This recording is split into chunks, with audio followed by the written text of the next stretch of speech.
that I want you to be aware of when you're writing your essay.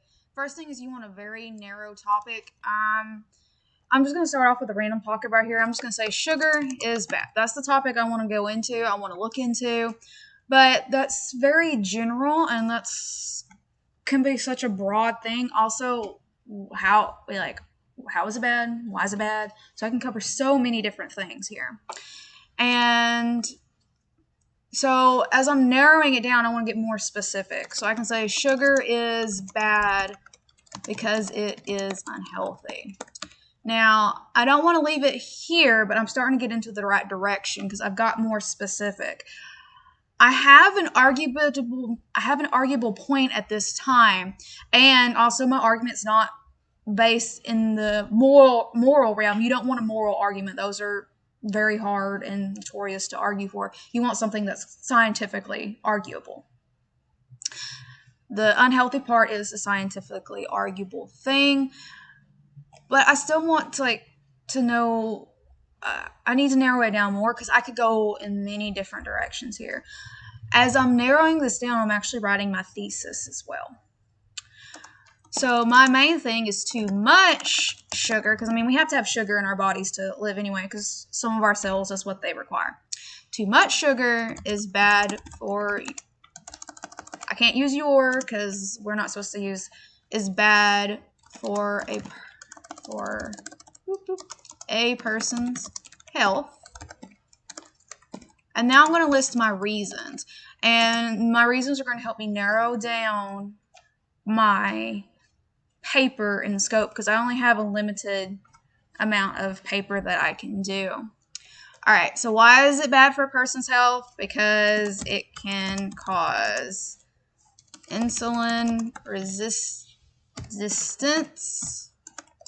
diabetes, and heart disease. So now I have something I can actually argue with scientific evidence, and that's going to become the thesis of my paper. It is very specific because I'm giving the exact things I'm arguing. I'm giving it why I'm arguing that. And I've also limited my scope. I'm not saying all sugar is bad. I'm saying too much sugar.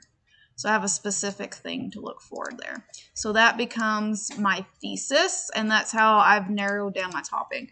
And if you're struggling with your topic, you can just start asking yourself, well, what am I specifically? This is like the general thing I'm looking at, but what's the specific thing am I looking at about that? All right, well, is there anything I can be more specific on? What points do I specifically want to argue for or against? So here, this one would be arguing against eating too much sugar because of these three things. Now, when we're looking at argumentative papers, you have three main basic parts to a great argumentative paper. I am not requiring these two parts, but if you include them, go ahead, it'll make your paper stronger if you can pull them off well. So your claim is your position, and that is your thesis. So my claim is this.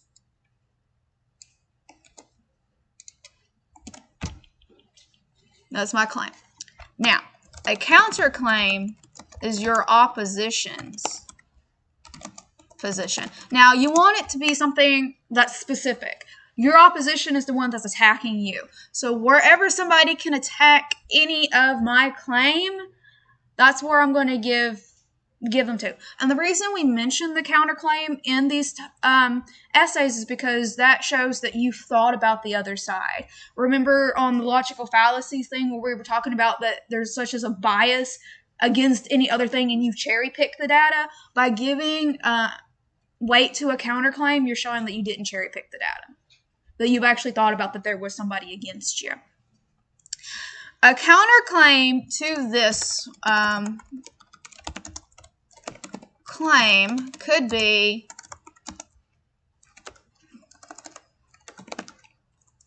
that high cholesterol, I am not spelling this right, so we'll get the computer to fix this.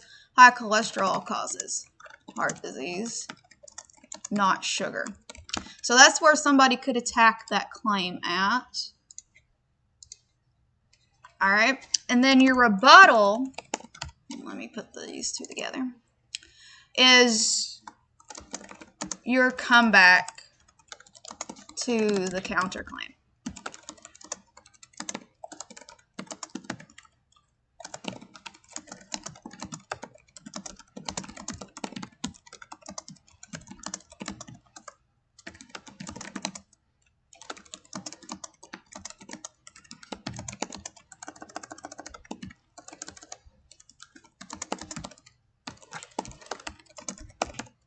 All right, so you're saying in your rebuttal why that counterclaim does not negate your claim, or why it does not negate it substantially enough. Now, the counterclaim could have a valid thing going on there.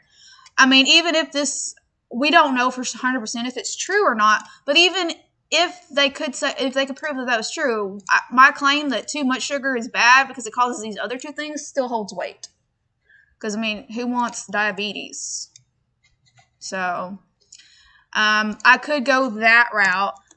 On this case, however, since I know how cholesterol works, my rebuttal would actually be that cholesterol Band-Aid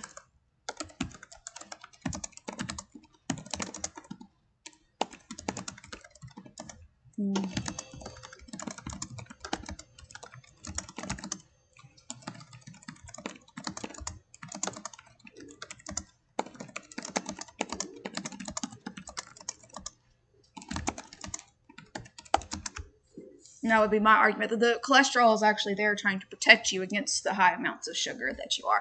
So it would be like saying that you're trying to say the fireman, because there's so many firemen there at the fire, that they obviously had to cause it.